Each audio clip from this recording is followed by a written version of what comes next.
અમદાવાદમાં દોઢ માસમાં 5 બ્રિજમાં તિરાડો અને ખાડા જોવા મળી રહ્યા છે.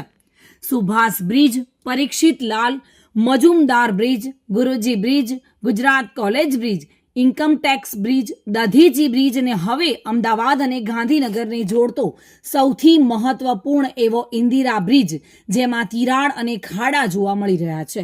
એક સમય અમદાવાદના વિકાસના બ્રિજ કહેવાતા આ બ્રિજ અમદાવાદીઓ અને સરકાર કોર્પોરેશન માટે રાહત સમાન હતા.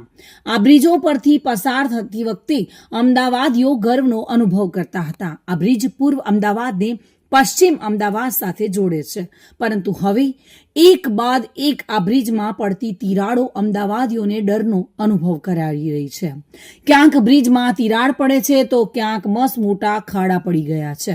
તંત્ર દ્વારા બ્રિજ ઇન્સ્પેક્શન કરાવવામાં આવે છે, પરંતુ ત્યારબાદ રિપોર્ટના આધારે કોઈ કાર્યવાહી કરવામાં આવતી નથી. સૌથી વીવીઆઈપી અને અમદાવાદ ગાંધીનગરને જોડતા ઇન્દિરા બ્રિજ પર તિરાડ અને ખાડા જોવા મળી રહ્યા છે. જો કે અમદાવાદ ગાંધીનગરને જોડતા આ બ્રિજ પરથી પીએમ સીએમને લઈને રોજના 1 લાખ વાહન ચાલકોની અવરજવર છે. જો કે દોઢ માસમાં 5 બ્રિજમાં તિરાડ અને ખાડાઓ નોંધાયા છે.